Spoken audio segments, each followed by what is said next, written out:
Hello friends, आप देख रहे हैं चौबे स्टडी जोन। तो दोस्तों अभी हम लोग बात करेंगे यूपी पुलिस के जो अभी फर्स्ट शिफ्ट के पेपर हो गई है और इसमें किस प्रकार का जीके पूछा गया है और कितना इजी क्वेश्चन पूछे गए, हम लोग उसी को देखेंगे दोस्तों, कौन कौन से क्वेश्चन पूछी गई है। तो मैं दोस्तों आप लोग को पीडीएफ ना दे करके मैं आपको टाइप करके मैं उस क्वेश्चन को लिख दिया हूँ। तो चलिए देखते हैं कि कौन कौन से क्वेश्चन पूछी गई है और कितना इजी क्वेश्चन पूछी जा रही है। और सेकंड शिफ्ट का मैं अभी शाम को अपलोड करने वाला हूँ। तो चलिए मैं फर्स्ट शिफ्ट वाला पहले हम लोग देख ले क्वेश्चन जीके का। तो देखिए एक क्वेश्चन आया था, बनारस हिंदू विश्वविद्यालय की स्थापना पंडित मदन मोहन मालवीय ने निम्नलिखित में से किसके सहयोग से की थी। तो ऑप्शन ए हो जाएगा सर भिकाजी कामा, ऑप्शन बी सरदार Vallabh Bhai Patel, option see Annie Besant और ऑप्शन डी क्या हो जाएगा रविंद्रनाथ टैगोर। तो इसका सही आंसर क्या हो जाएगा? तो इसका जो सही आंसर हो जाएगा ये दोस्तों, इसका जो सही आंसर होगा ऑप्शन नंबर सी सही हो जाएगा, एनी बेसेंट। ठीक है, चलिए अगले क्वेश्चन की तरफ चलते हैं। देखिए अगला क्वेश्चन है, मथुरा निम्नलिखित में से किसकी जन्मस्थली है जिसे ब्रजभूमि के नाम से जाना जाता है। तो दोस्तों देखिए कितना इजी क्वेश्चन जीके का पूछा हुआ। अभी तो जो नहीं पढ़ा होगा वो भी सही कर देगा। तो ऑप्शन ए हो जाएगा भगवान गणेश, ऑप्शन बी भगवान शिव, ऑप्शन सी भगवान कृष्ण, ऑप्शन डी भगवान राम। तो आपको पता है दोस्तों मथुरा किसकी जन्मभूमि है और ब्रजभूमि के नाम से जाना जाता है। इसका ऑप्शन नंबर सी सही हो जाएगा, कृष्ण, भगवान कृष्ण जी का जन्म हुआ था। चलिए अगले प्रश्न की तरफ चलते हैं। देखिए दोस्तों यूपी पुलिस में इतना इजी क्वेश्चन पूछे कोई सोचा भी नहीं होगा। प्रयाग प्रशस्ति की रचना निम्नलिखित में से किसके द्वारा संस्कृत में की गई थी। ऑप्शन ए भवभूति के द्वारा, ऑप्शन बी हरिशेन के द्वारा, ऑप्शन सी बौधायन के द्वारा, ऑप्शन डी बाणभट्ट के द्वारा। तो ये जो संस्कृत में लिखी गई थी वो किसके द्वारा लिखी गई थी? इसका ऑप्शन नंबर देखिए बी सही हो जाएगा, हरिशेन के द्वारा लिखी गई थी। चलिए अगले प्रश्न की तरफ चलते हैं। ये देखिए दोस्तों इतना इजी क्वेश्चन यूपी पुलिस में पूछेगा कोई नहीं सोचा होगा, क्योंकि इतना इजी मतलब क्वेश्चन आया हुआ। आगे अभी देखते हैं हम लोग को, देखिए कितना इजी क्वेश्चन पूछा हुआ है जीके का।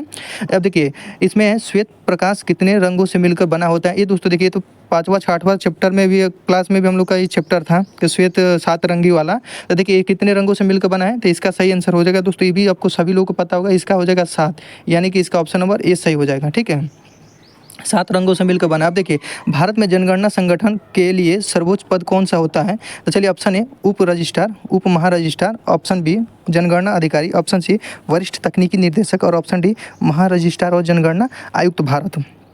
तो इसका कौन सा सही आंसर हो जाएगा? तो इसका ऑप्शन नंबर देखिए, ऑप्शन नंबर इसका डी सही हो जाएगा दोस्तों, ऑप्शन नंबर डी सही हो जाएगा। चलिए अगले क्वेश्चन की तरफ चलते हैं। निम्नलिखित में से कौन सा उत्तर प्रदेश का राज्य की वृक्ष है। अब देखिए दोस्तों ये पूछा हुआ इतना तो सिंपली क्वेश्चन, कोई भी ऐसा आदमी नहीं जिसको पता नहीं होगा। तो देखिए और ये जिसने गलती किया होगा मानिए कि वो तैयारी बिल्कुल किया ही नहीं है, उसको कुछ पता ही नहीं है। अब देखिए इसका ऑप्शन है बांज, ऑप्शन बी अशोक, ऑप्शन सी बरगद और ऑप्शन डी बांस। तो देखिए निम्नलिखित में उत्तर प्रदेश का राजकीय वृक्ष कौन सा है। तो इसका ऑप्शन नंबर कौन सा सही हो जाएगा दोस्तों? देखिए अशोक हो जाएगा। बरगद अगर कोई मारेगा तो वो गलत मारा होगा। ठीक है, चलिए अगले प्रश्न की तरफ चलते हैं। निम्नलिखित में से उत्तर प्रदेश में कौन सा प्रसिद्ध लोक नृत्य है जो धान, सॉरी दोस्तों देखिए यहाँ पे थोड़ा सा टाइपिंग करें मिस्टेक हो गई, धान होगा यहाँ पे, धान और मक्के की खेती के दौरान किया जाता है। मक्के और धान की खेती के समय में कौन सा नृत्य किया जाता है। तो ये देखिए हुरका बैला, ऑप्शन बी चरकूला, ऑप्शन सी कजरी और ऑप्शन डी रसिया। तो देखिए रसिया तो ये तो किया नहीं जाता, चरकूला जो नृत्य होता है तो वहाँ का प्रसिद्ध नृत्य है। तो दोस्तों इसमें जो इसका सही आंसर हो जाएगा ऑप्शन नंबर सी सही हो जाएगा, कजरी जो है वहीं किया जाता है। रसिया तो ये होली के समय में किया जाता है। ठीक है, चलिए अगले प्रश्न की तरफ चलते हैं। उत्तर प्रदेश में स्थित भदोही निम्नलिखित में से किसके लिए प्रसिद्ध है। तो दोस्तों देखिए उत्तर प्रदेश में जो भदोही जिला है वो किस चीज़ के लिए प्रसिद्ध है। तो यहाँ पे यही क्वेश्चन पूछा गया है। तो इसका ऑप्शन है साड़ी बुनाई, ऑप्शन बी कालीन बुनाई। ठीक है, और चलिए अगले क्वेश्चन में देखिए आंसर में इसका ऑप्शन सी चमकीले मिट्टी के बर्तन, ऑप्शन डी चिकन करी। तो इसका सही आंसर देखिए दोस्तों क्या हो जाएगा, ये चरकूला सॉरी उत्तर प्रदेश का जो भदोही डिस्ट्रिक्ट है वो किसके लिए प्रसिद्ध है। तो वो कालीन बुनाई के लिए प्रसिद्ध है। इसका ऑप्शन नंबर 20 सही हो जाएगा। देखिए इतना ईजी क्वेश्चन पूछा हुआ है यूपी पुलिस में कि कोई मतलब इतना ईजी पता ना किसे पेपर बना दिया, एकदम लॉलीपॉप की तरह पेपर बनाया हुआ है जीके का। तो देखिए निम्नलिखित में से कौन सा सोशल मीडिया प्लेटफॉर्म पेशेवर नेटवर्किंग और नौकरी तलाशने के लिए सबसे उपयुक्त होता है। देखिए दोस्तों अभी तो सभी लोगों को पता होगा, आप लोगों का आईडी पर बना होगा। तो ये होता है ऑप्शन ए इंस्टाग्राम, सब option B Facebook, option C LinkedIn और ऑप्शन डी स्नैपचैट। तो देखिए दोस्तों जो भी लोग हम लोग नौकरी करते हैं या प्राइवेट लोग नौकरी करता है तो आपको पता है दोस्तों नौकरी खोजने का सबसे एक ही जो अच्छा प्लेटफॉर्म है वो कौन सा है। तो लिंक्डइन पर अपना आईडी लोग सभी लोग बनाते हैं। तो इसका ऑप्शन नंबर सी सही हो जाएगा।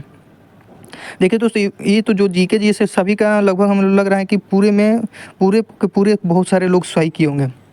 अब देखिए इतना ही क्वेश्चन है, इसको कौन नहीं जानता होगा। सूरताल प्रसिद्ध अभयारण्य है जिसे साइबेरिया और अन्य ठंड क्षेत्रों से कई प्रवासी पक्षी भी आते हैं। उत्तर प्रदेश के निम्नलिखित में किस जिले में स्थित है। तो देखिए दोस्तों अभी सब आंसर इसको तो बताने की कोई काम ही नहीं है, देखिए option A Gonda, option B Ballia, option C Sant Kabirnagar, option D एटा। तो इसका सही आंसर हो जाएगा बलिया। चलिए अगले प्रश्न की तरफ चलते हैं। विमुद्रीकरण को निम्नलिखित में से किस नाम से भी जाना जाता है? ऑप्शन ए नोटबंदी, option B cashless, option C नई मुद्रा, ऑप्शन डी कोई मुद्रा नहीं। तो देखिए इसका सही आंसर क्या हो जाएगा? विमुद्रीकरण के डिमोनेटाइजेशन होता है वो दोस्तों कैसे होता है? इसका ऑप्शन नंबर ए सही हो जाएगा आपका नोटबंदी। इसका ऑप्शन नंबर ए सही हो जाएगा। इसी में नोटों की विमुद्रीकरण किया जाता है, इसी को कहते हैं। ठीक है, अगले क्वेश्चन में देखें, निम्नलिखित में से किस राज्य के 6 हिस्सों में 400 साल कुछ हिस्सों में 400 साल पहले नहर सिंचाई की एक स्थानीय प्रणाली विकसित हुई थी जिसे कुलह का नाम जाना जाता है? तो देखिए दोस्तों ये जो हुआ था, option A Himachal Pradesh, option B Gujarat, option C Kerala, option D Karnataka. तो इसका सही आंसर हो जाएगा ऑप्शन ए हो जाएगा। ठीक है, ये हिमाचल प्रदेश में कुलह का कहा जाता है। ठीक है उसको। चलिए निम्नलिखित में से कौन सा 1946 में भारत का, अब देखिए दोस्तों इस संविधान से कितना इजी क्वेश्चन पूछा। भारत की संविधान सभा का अध्यक्ष थे? Option A doctor B R Ambedkar, option B doctor Rajendra Prasad, option C doctor Sardar Vallabh Bhai Patel, option D Jawaharlal Nehru. ये देखिए दोस्तों ये क्वेश्चन 18 वाले यूपी पुलिस में भी पूछा गया प्रश्न है। तो देखिए कुछ ऐसे क्वेश्चन है जो पहले का पूछा हुआ है। ठीक है, और ये आप लोग को प्रैक्टिस में भी पूरी तरह से पढ़े होंगे। तो इसका सही आंसर कौन सा हो जाएगा? ऑप्शन नंबर बी हो जाएगा, सही हो जाएगा, डॉक्टर राजेंद्र प्रसाद। चलिए अगले प्रश्न की तरफ चलते हैं। अकबर का मकबरा निम्नलिखित में से किस स्थान पर स्थित है? Option A Unnao, option B Sikandra, option C अपना रामपुर और ऑप्शन डी एटा। तो ये तो सबको पता है दोस्तों कि इसका जो सही आंसर हो जाएगा सिकंदरा हो जाएगा। ऑप्शन बी सही हो जाएगा इसका। चलिए कुमार संभवम निम्नलिखित में से किसके लेखक? अब देखिए कुमार संभवम हो जाएगा, अभिज्ञान शकुंतलम हो जाएगा। इन सभी का लेखक कौन है? ये तो दोस्तों सबसे प्रसिद्ध महाकाव्य है और इसको लिखने वाले भी बहुत महाकवि हैं। तो ऑप्शन ए महाकवि Kalidas, option B Kalhan, option C Mahadeva और ऑप्शन डी भारवी। तो इसका ऑप्शन नंबर दोस्तों ये सही हो जाएगा। ये तो किसी से गलती हो ही नहीं सकती है। देखिए इसका सही आंसर हो जाएगा महाकवि कालिदास के ये लिखा हुआ है। चलिए विश्व पुस्तक दिवस प्रत्येक वर्ष निम्नलिखित में से किस दिन मनाया जाता है? ऑप्शन ए 7 अप्रैल, ऑप्शन बी 23 अप्रैल, ऑप्शन सी 25 जून, ऑप्शन डी 5 जून। तो इसका सही आंसर देखिए दोस्तों क्या हो जाएगा? ये बहुत थोड़ा सा ही अलग है पर इसका आंसर बहुत ही ईजी है। 23 अप्रैल को मनाया जाता है, यानी कि ऑप्शन नंबर बी सही हो जाएगा। चलिए अगले प्रश्न की तरफ चलते हैं। ग्रेट बैरियर रीफ निम्नलिखित में से किस देश के तट पर स्थित है? देखिए दोस्तों ये भी जीके में इंटरनेशनल लेवल का पूछ दिया है। तो देखिए option A Australia, option B दक्षिण अफ्रीका, ऑप्शन सी फिलीपींस और ऑप्शन डी इंडोनेशिया। तो इसका सही आंसर क्या हो जाएगा? इसका ऑप्शन नंबर ए सही हो जाएगा। आपको पता है ऑस्ट्रेलिया में है। ठीक है, चलिए दोस्तों यही रहा मेरा टॉप 17 क्वेश्चन और मैं आशा करता हूँ कि आपको वीडियो अच्छी लगे तो एक बार चैनल को लाइक सब्सक्राइब शेयर जरूर करें और अपने दोस्तों को भी शेयर करें। धन्यवाद दोस्तों। जय हिंद दोस्तों, जय भारत।